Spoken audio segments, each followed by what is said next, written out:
우리는 어제 말씀에서 형식적인 예배와 믿음을 가졌던 예루살렘 아리엘을 향하여서 하시는 하나님의 말씀을 보았습니다. 그들은 입으로는 하나님을 경외하지만 마음의 중심으로는 하나님을 떠났습니다.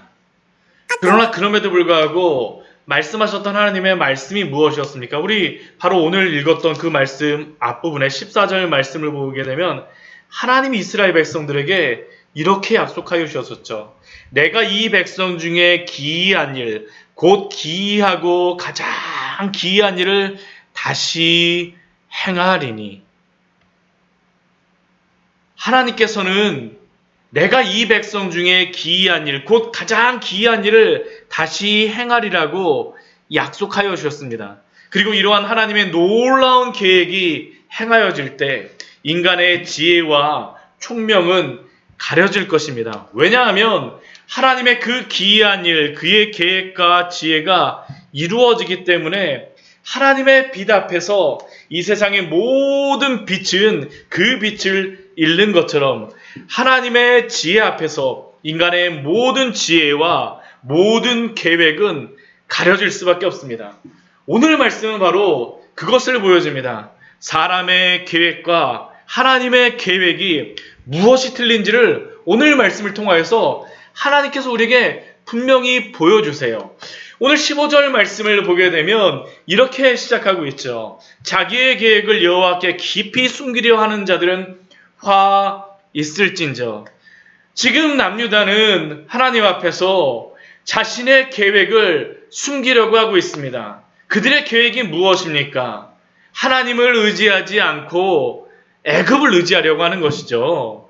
그들은 사람의 지혜, 사람의 계획을 사용하여서 하나님이 아닌 애굽을 의지하려고 합니다. 그리고 그들은 이렇게 말합니다. 하나님을 의지하여서 믿음으로 살아간다고 해서 우리가 아수르로부터 구원받을 수 있냐라는 것이죠. 그래서 그들은 사람의 지혜와 계획을 가지고 애굽과 동맹을 맺으면서 이렇게 말합니다. 하나님이 이것을 하실까? 하나님이 이것을 보실까? 이게 바로 15절 뒤에 있는 말씀이죠. 누가 우리를 보랴? 누가 우리를 알랴? 그들은 사실 하나님을 믿는다라고 하지만 실상을 하나님을 그들의 삶에서는 믿지 않는 사람이었습니다. 실천적인 무신론자라고 보통 이야기합니다. 그리고 이러한 남유다를 향하여서 하나님께서는 화 있을진저라고 말씀하십니다. 왜냐하면 하나님을 의지하지 않고 믿지 않고 하나님 앞에서 자기의 계획을 숨기며 누가 우리를 보랴, 누가 우리를 알랴라고 말하고 있기 때문이죠. 그러한 그들을 향해서 하나님께서 16절 말씀에서 이렇게 말씀하십니다. 너희의 패역함이 심하도다. 이 패역함이라는 의미는 정반대로 행하는 그러한 사람이라는 겁니다. 전복되어졌다는, 진리가 바뀌었다는 의미가 있어요. 한마디로 이들을 향해서 하나님께서는 거꾸로쟁이라고 말씀하십니다. 영적인 청개구리들이라고 이들에게 말씀하시죠. 왜냐하면 지금 이들은 토기장이신 하나님을 진흙같이 여기고 있기 때문입니다. 그 뒤에 말씀이 바로 그것이죠. 너희의 패역함이 심하도다. 너희의 청개구리 같은 믿음이 무엇이냐? 토기장이를 어찌 진흙같이 여기겠느냐? 하나님이 토기장이신데 진흙같이 여기는 겁니다. 진흙같이 여기요. 하나님이 주권자이신데 이들은 오히려 하나님을 장기판의 졸가같이 여기고 있습니다. 이 상황에 대하여서 아무것도 할 수 없는 능력도 없고 지혜도 없는 분이라는 것이 바로 그들의 생각이며 그들의 주장입니다. 그래서 결국 이들은 자신들이 아수르에게 침입을 받는 이 상황을 바로잡기 위해서 어떻게 하는 겁니까? 애굽과 동맹을 맺었습니다. 그러나 이들의 이러한 행동은 하나님의 주권과 지혜를 무시하는 행동입니다. 그 뒤에 말씀해 보게 되면 그래서 하나님께서 이렇게 말씀하세요. 지음받은 피조물이 지은이에게 대하여 당신은 나를 지을 만한 능력이 없으니다라는 것이죠. 지음받은 물건이 어찌 자기를 지은 이에게 대하여 이르기를 그가 나를 짓지 아니하겠다 하였으며 그 뒤에 말씀도 동일합니다. 빚음을 받은 물건이 자기를 빚은 자에게 대하여 이르기를 그가 총명이 없다 하겠느냐? 하나님이 창조주이시라고 하지만 당신은 나를 믿을 만한 지혜도 없고 능력도 없다라는 것이 바로 이들의 생각입니다. 혹시 우리는 하나님 앞에서 이렇게 살아가고 있지 않습니까? 하나님을 믿는다라고 하면서도 하나님의 주권과 하나님의 지혜와 하나님의 계획을 믿지 못하고 인정하지 못하고 내가 나의 능력과 지혜를 의지하여서 살아가고 있지 않습니까? 만약 우리가 이렇게 하나님을 온전히 실제 삶 속에서 신뢰하고 믿지 않고 여전히 나의 힘으로 살아간다라고 하면 하나님은 우리에게도 너희에게 패역함이 심하도다라고 말씀하실 것입니다. 그렇다면 하나님은 하나님의 지혜를 따라서 하나님의 능력을 따라서 어떻게 구원을 이루실까요? 이 남유다 사람들은 누가 우리를 보랴 누가 우리를 알랴 하면서 애굽을 의지하려 갔지만 하나님의 그 구원과 그 지혜는 무엇입니까? 우리 17절 이후의 말씀에 보게 되면 그 하나님의 지혜와 하나님의 그 능력이 무엇인지를 말씀합니다. 그 17절 말씀 보면 오래지 아니하여 레바논이 기름진 밭으로 또한 기름진 밭이 숲으로 여겨지지 아니하겠느냐라고 말씀하세요. 오래지 아니하여서. 이 말씀이 무엇이겠습니까? 레바논은 숲이 우거진 곳입니다. 지금도 가면 레바논에는 큰 백향목들이 레바논의 산에 그 곳곳에 심겨져 있습니다. 근데 그 레바논의 숲을 어떻게 하시겠다는 거예요? 기름진 밭으로 만드시고요. 오히려 기름진 밭은 무엇으로 만드신다는 겁니까? 숲으로 만드시겠다는 겁니다. 변화시키겠다라고 말씀합니다. 이것은 다른 것이 아닙니다. 하나님을 믿지 않는 불신앙의 믿음은 숲과 같이 만드시고 오히려 하나님은 새로운 믿음의 사람들을 만들어내시겠다는 것이죠. 예수님께서는 마태복음 20장 16절 말씀에서 이렇게 말씀하셨어요. 이와 같이 나중된 자들도 먼저 되고 먼저 된 자로서 나중되리라. 나중된 자가 먼저 되고 먼저 된 자가 나중되리라. 하나님 앞에서 먼저 되었다라고 해서 과거의 신앙에 만족하고 형식적인 종교 생활에 머물면 안 된다는 것이죠. 그렇다면 먼저 된 자들은 어떻게 해야 되겠습니까? 우리 마태복음 20장 16절 말씀에서 이것이 포도나무 비유에서 예수님이 말씀하셨던 것인데요. 이 말씀을 하셨던 그러한 포도나무의 비유가 무엇입니까? 그 포도원 비유가 무엇입니까? 아침 일찍부터 먼저 들어온 사람들은 저녁 해질 때에 들어온 사람들이 같은 돈을 받는 것을, 같은 한 달란트를 받는 것을 보면서 하나님께 불평하였었죠. 주인에게 불평합니다. 왜 먼저 들어온 자들에게 왜 같은 것을 주십니까? 포도원에서 일한 것이, 우리가 오랫동안 일한 것이 불공평한 것이 아닙니까? 라는 것이 바로 그들의 불평이었습니다. 그런데 우린 이것을 이렇게 생각하면 안 됩니다. 그렇지 않아요. 그렇지 않습니다. 왜요? 이것이 사실 포도원에 있었다는 것이 엄청난 축복이기 때문이죠. 하나님이 하나님의 포도원에 아침 일찍부터 불러주셔서 그곳에 거하게 하셨다는 것이 얼마나 큰 축복이며 얼마나 큰 기쁨입니까? 그렇게 먼저 포도원에 들어온 성도들은 늦게 들어온 성도들이 부러워할 만큼 그 안에서 만족하며 기뻐하며 살아가면 됩니다. 이것이 바로 먼저 포도원에 들어온 성도들에게 하나님이 베풀으시는 너무나도 귀한 축복입니다. 이 축복을 누리십시오. 형식적인 종교생활, 믿음 생활이 아니라 그리스도 안에 있다라는 것이 너무나도 큰 축복이며 기쁨입니다. 그러나 하나님의 지혜와 능력이 무엇입니까? 우리가 앞에서 우리 그 세상의 그 남유다는 자신의 그러한 지혜와 그러한 능력으로 애굽을 의지하지만 오직 구원은 하나님께로부터만 나온다는 것이죠. 하나님의 지혜와 능력은 구원이 오직 하나님께로부터만 온다는 사실입니다.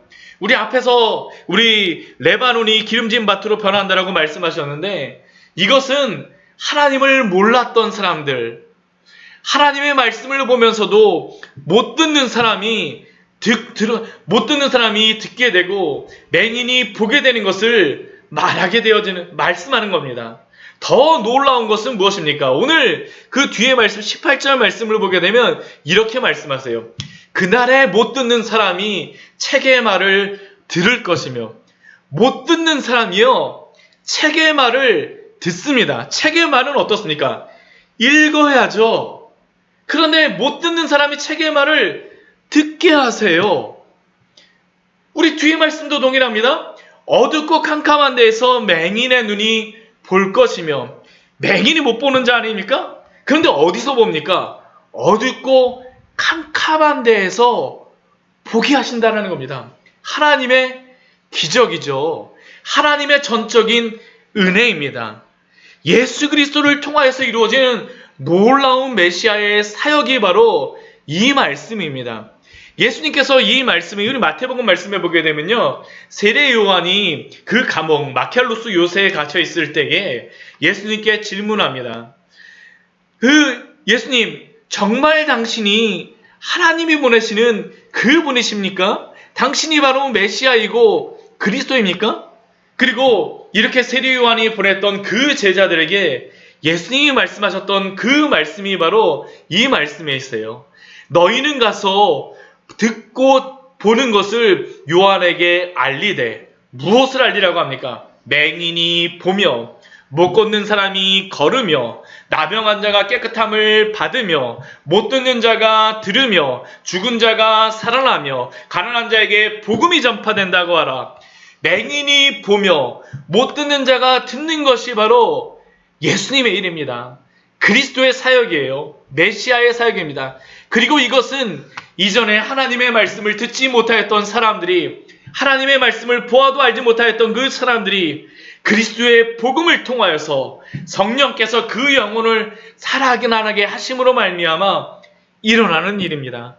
똑똑한 자가 하나님의 말씀을 아는 것이 아니고요, 하나님께서 깨닫게 하시고 보게 하심으로 말미암아 하나님의 능력과 주권으로 그 영혼을 살리시고 듣게 하시고 보게 하심으로 말미암아 일어나는 일입니다. 그래서 고린도전서 1장 24절 말씀은 우리에게 분명히 이렇게 말씀합니다. 오직 부르심을 받은 자들에게는 유대인이나 헬라인이나 그리스도는 하나님의 능력이요 하나님의 지혜니라. 오직 부르심을 받은 자들은 그것이 레바논의 숲과 같을지라도 기름진 밭으로 변한다는 것이죠.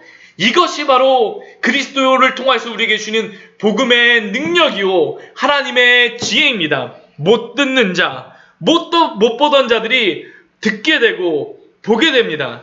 그리스도를 통하여서 하나님께서 우리에게 드러내신 당신의 능력이요 지혜이죠. 그리고 이렇게 하나님의 구원을 얻은 자들은 하나님 앞에서 겸손한 자요 가난한 자들입니다. 우리 뒤에 말씀을 보게 되면 이 구원을 받은 사람들을 그 19절 말씀을 보면 겸손한 자로 말씀하세요. 그리고 가난한 자로 말씀하십니다. 그런데 이 복음을 듣고 이 복음을 알게 된 사람들은 어떠한 일이 벌어질까요? 기쁨이 더하여지는 것이죠. 겸손한 자에게 여호와로 말미암아 기쁨이 더하겠고, 가난한 자가 이스라엘의 거룩하신 이로 말미암아 즐거워하리니. 애굽으로 인하여서 기쁨이 더해지는 것도 아니고요, 애굽으로 인하여서 즐거움이 넘치는 것이 아니라 세상으로가 아니라 하나님으로 말미암아, 그리스도로 말미암아, 이스라엘의 거룩하신 이름으로 말미암아 기뻐하며 즐거워하게 하시겠다라고 약속하여 주십니다.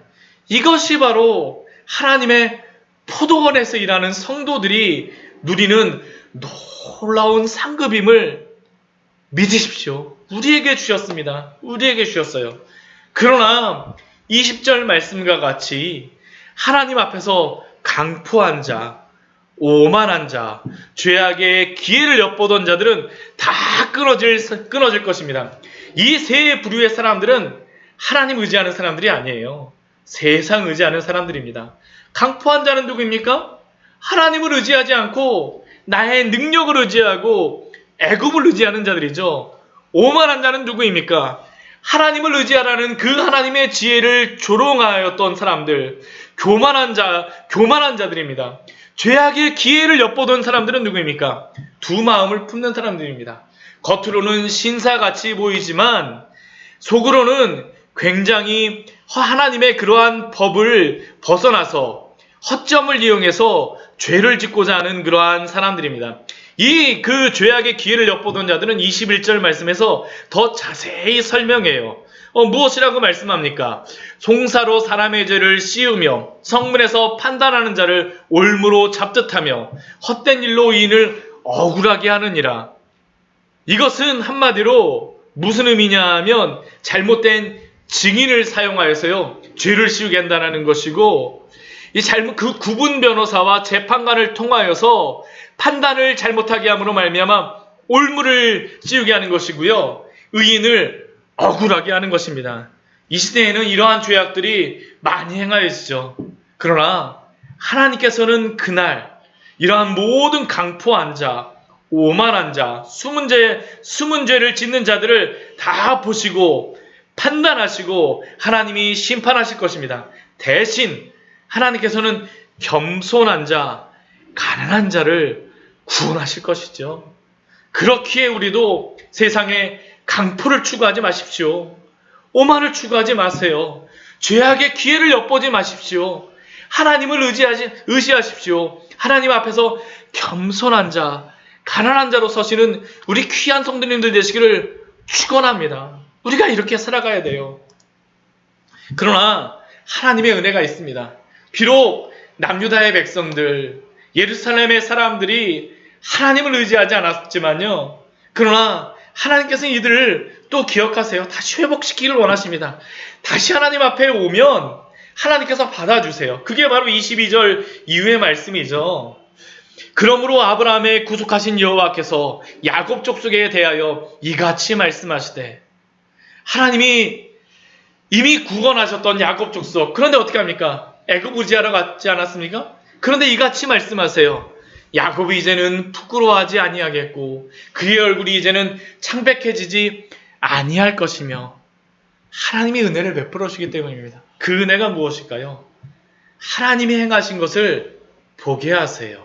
23절 말씀입니다. 그의 자손은 내 손이 그 가운데서 행한 것을 볼 때에 내 이름을 거룩하다 하며 야곱의 거룩하신 일을 거룩하다 하며 이스라엘의 하나님을 경외할 것이며.